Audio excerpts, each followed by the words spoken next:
which is bad for me because my birthday is May 22nd, and that means I'm gonna be like, oh, it's my birthday. I can get this book. It's fine. And then I'm gonna end up spending $200 on books.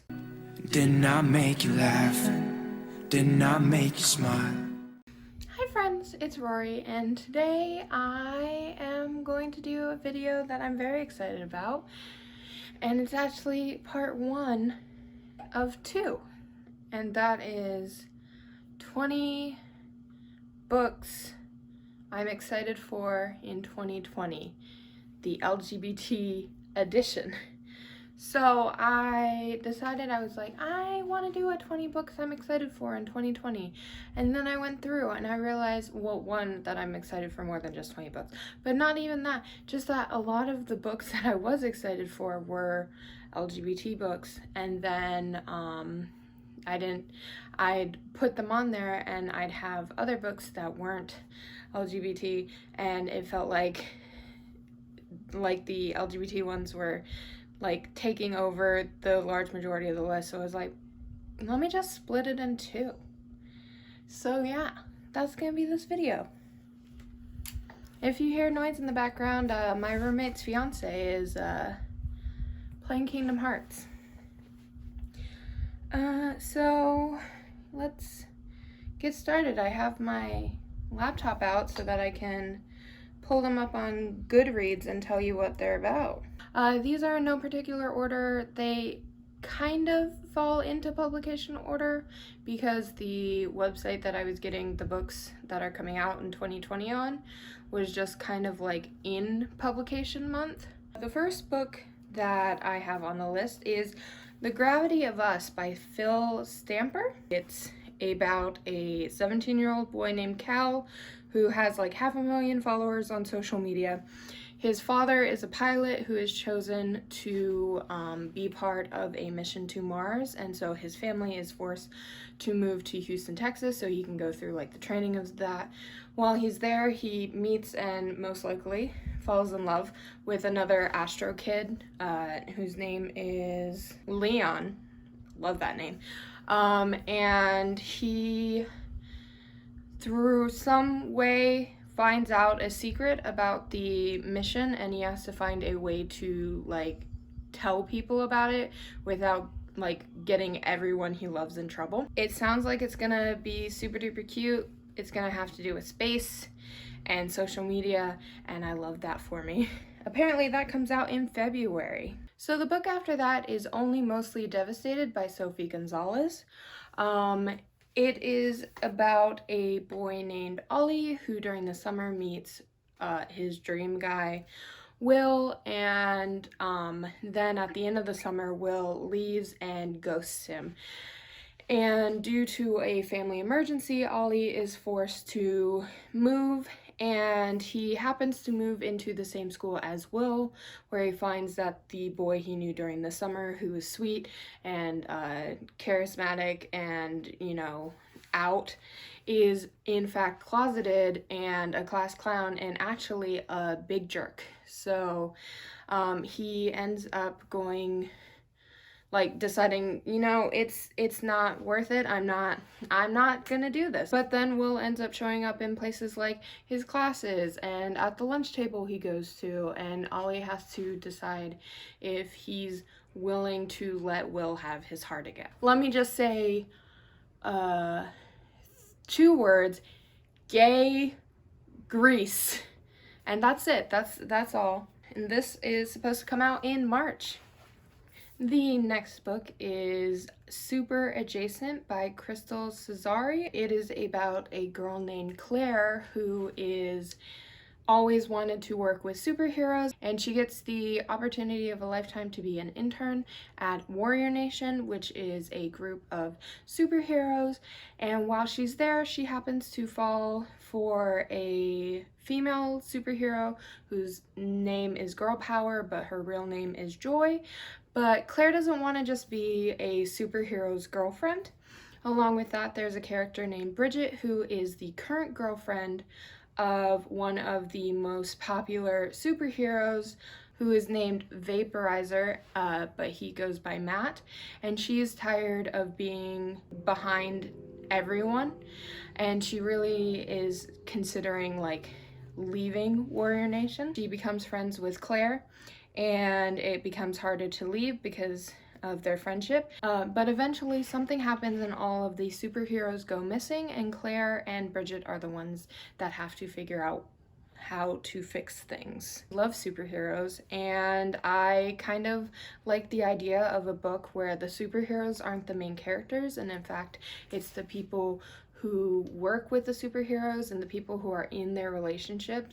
It'd be like having a book where Mary Jane is the main character and she's just like talking about how she's dating Spider-Man, and that there's probably a book like that.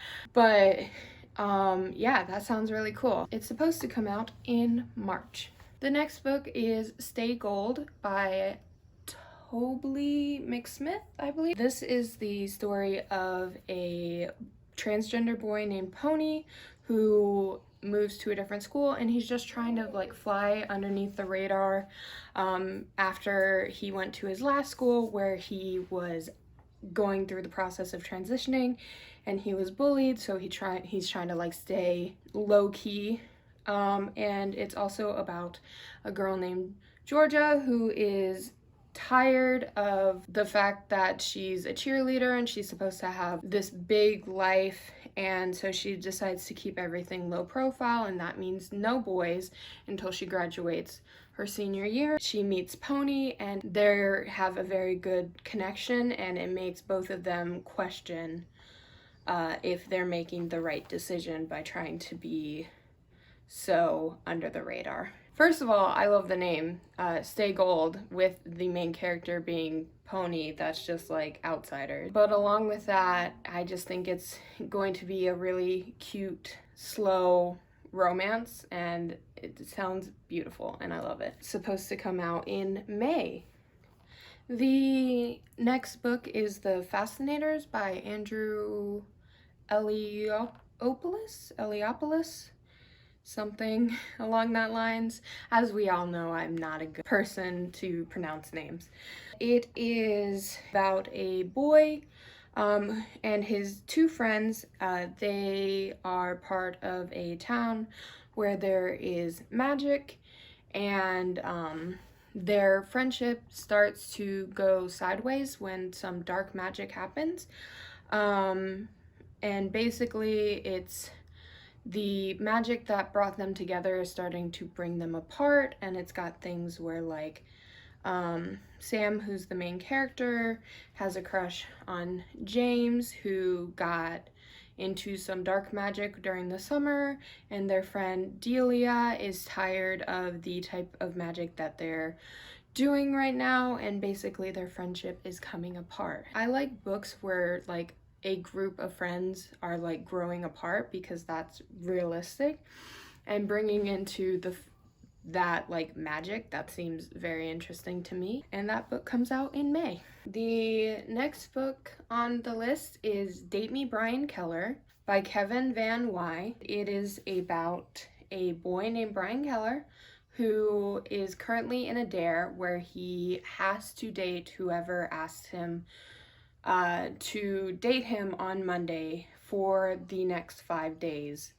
of school, and then they break up, and the next day or the next week comes by, and whoever asks him first that Monday is his new girlfriend for the next week. That's the way everything works. But then one day a boy named Kai asks him out first, and so have I been saying Brandon? It's Bryson. Okay. Then one day a boy named Kai asked him out first, and so Bryson says yes, but it has to be secret. And really, Kai wasn't expecting him to say yes. He was just kind of asking just because. And then slowly throughout the next couple of days, dating him feels less fake and more real, and he's not entirely sure how he's going to feel when the dating ends. I don't know why I want to read this.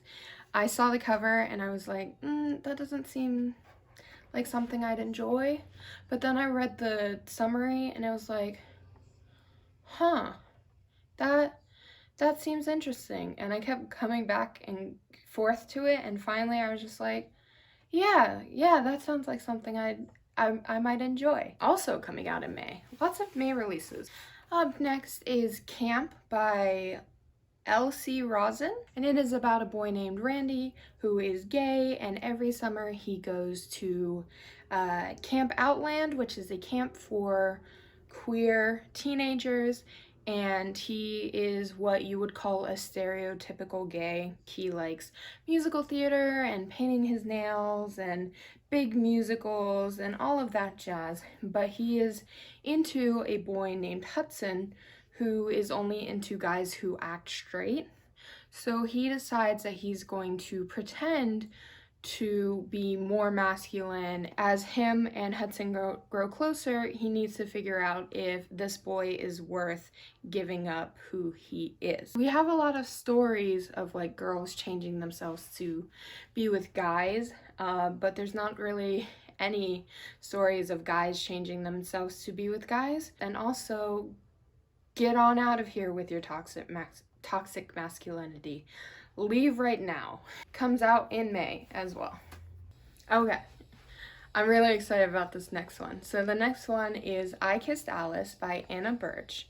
It is about two girls named Rhodes and Elena, and who hate each other. They are both part of a organization called Conservatory of the Arts. Both of them are going up for the capstone scholarship, and since there's only one, they are both very fierce competitors and they hate each other, but unbeknownst to them, they are both friends online on a fan fiction site where they contribute to a graphic novel. And online, they are starting to like each other a lot. And this book was made for me. It is a enemies to lovers with online personas and fan fiction, but it's lesbians, and I was explaining this book to my roommate, and she basically goes, "Oh, so they made that book for you." And I was like, yes, thank you for understanding. This one also comes out in May, and I'm definitely getting it. The next book is called Where We Go From Here. It's by Lucas Rocha, who is a Brazilian author, and it is about three boys and involves HIV. There's Ian, who has just been diagnosed with HIV, Victor, who has just come back negative for HIV, and Henrique, that's how I failed Spanish, I'm sorry, who has been living with HIV for several years. As someone who is in the community, I feel like we need more books that involve HIV and AIDS, because it is something that we have to face seriously and kind of like learn about. So I'm really excited about this, and also just a Brazilian author, that's super duper great. That is coming out in June. These books are really testing my ability to pronounce names. I just had to look this up. But the next book is The Falling in Love Montage by Ciara Smith. It is the story of a girl named Circe, who doesn't believe in love at first sight or happy endings. And in fact, she is taking care of her mother, who has early onset dementia, and it is a condition that she knows she may one day get herself. But she meets a girl at a house party named Ruby, who sets forth a kind of compromise where they don't need to be together forever, but they can have one summer of like cliche rom-com love story with the agreement that at the end of fall they will go their separate ways. The only thing is that towards the end of the summer they can't help but forget that the one caveat to this is that they are not supposed to fall in love.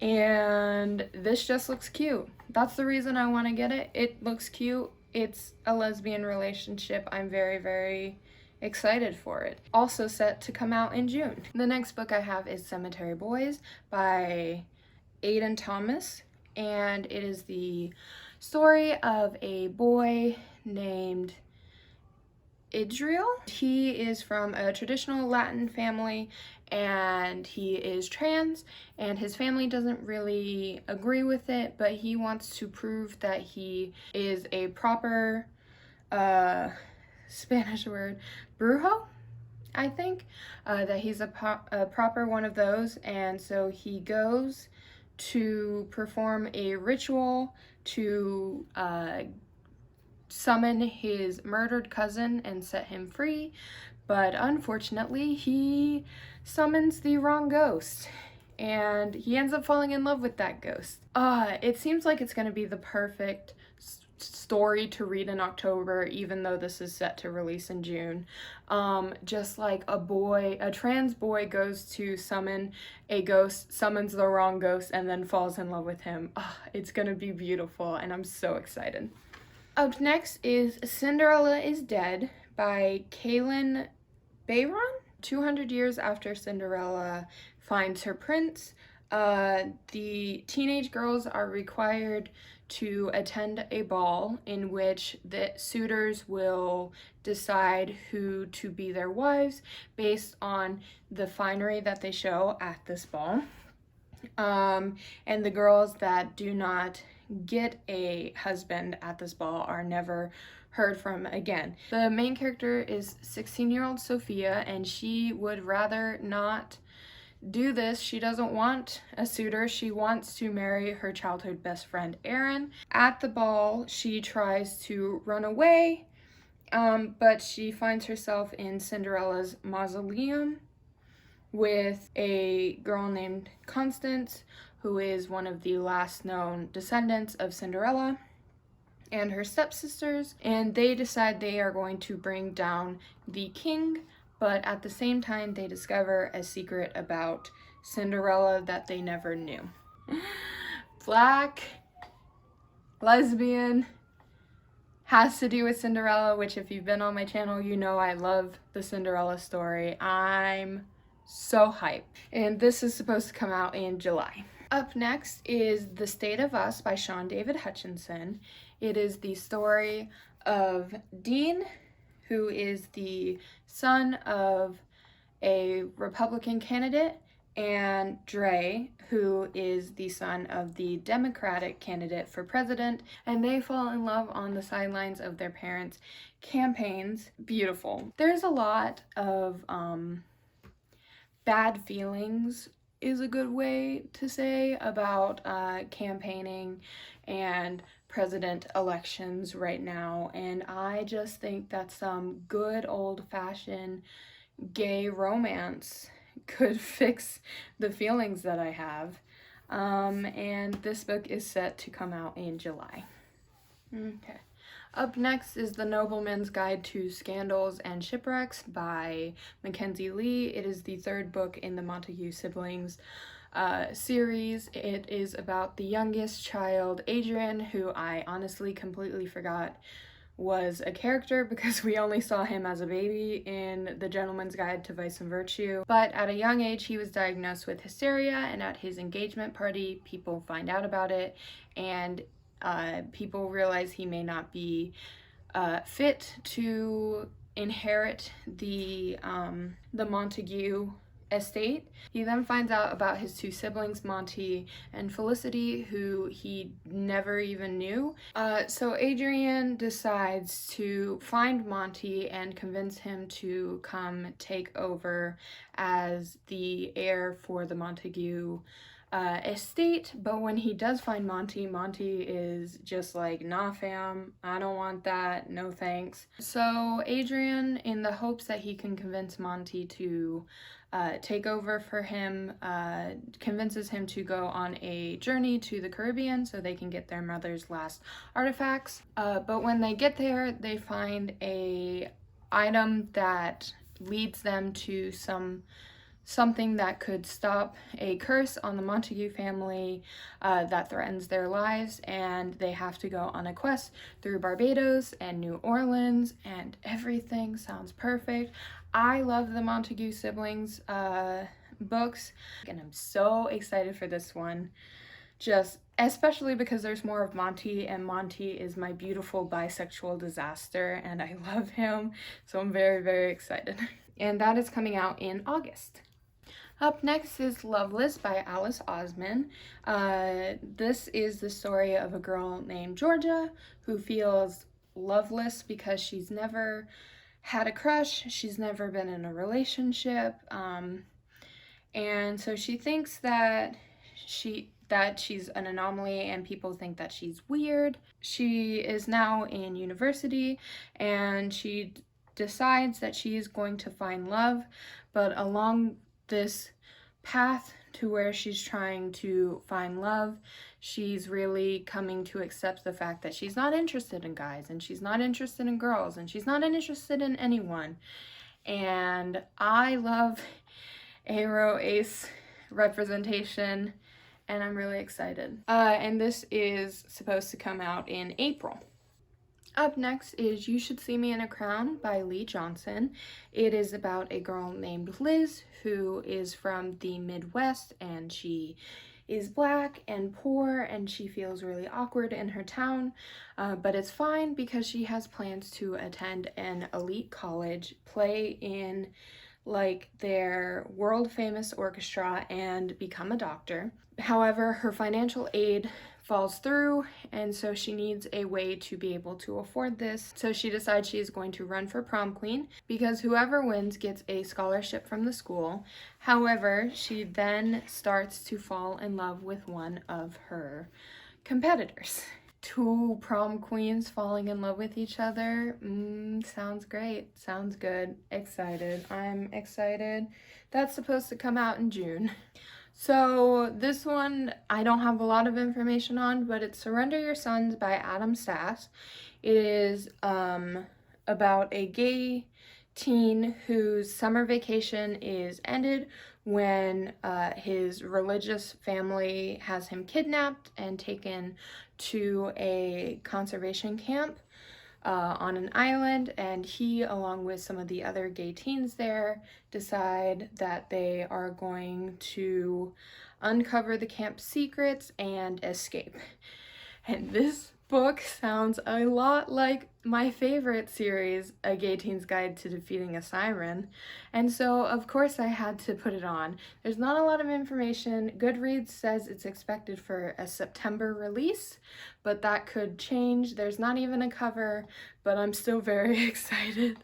Then we have Late to the Party by Kelly Quinlan. It is about a girl named Cody who has never really gone to parties. She's never stayed out too late. She's very shy. It's not because she's gay, she's just shy.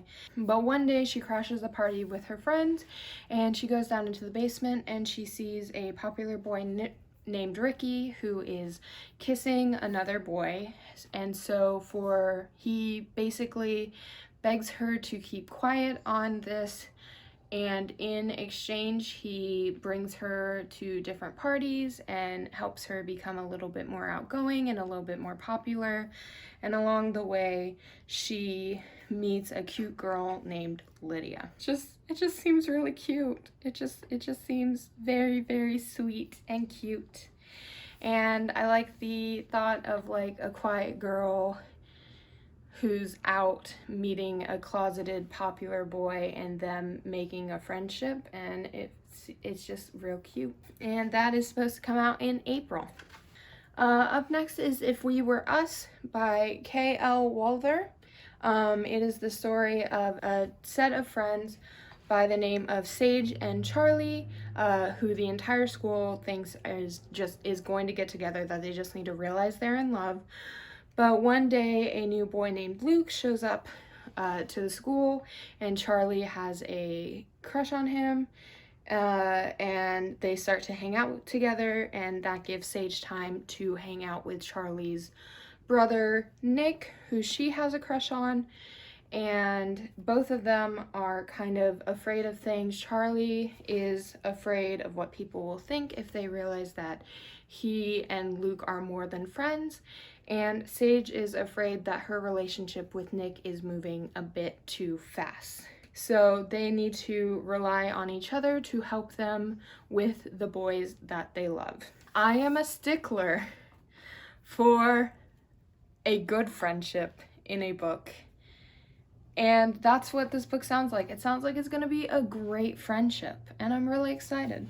And that book is supposed to come out in June. And last but not least is Rick by Alex Gino. It is about a boy named Rick who is in middle school, and his best friend is a jerk, and he's questioning his identity because his best friend is already talking about girls, and his father is talking about girls, and his family is talking about girls. But Rick isn't entirely sure what he's about, but their school has a rainbow spectrum club where there are lots of people who identify on the LGBT kind of spectrum. One of these members is Melissa, who, if you read George, which this is a companion to, was the main character of George. She is a trans girl, and she is part of the club, and so Rick is trying to figure out his identity. Now, from the cover, it looks like he might be gay, but I've seen some things in the reviews that suggest he may be ace. Either way, I think there should be way more middle grade fiction about gay and trans and questioning kids. And that has been 20 books that fall under the LGBT plus spectrum that I am excited about for in 2020. And once again, I'm just really happy that in this day and age we have so many books with people that are on the rainbow spectrum, and just that kids nowadays can really see themselves reflected at an early age. I wish I had that when I was a kid. In the meantime, I hope that you guys have enjoyed your time with me, and have a great day. As always, there's a link down below to register to vote. If you are not registered, please consider registering. Have your voice heard in your local, state, and federal elections. In the meantime, I hope you guys have a great rest of your day. Bye!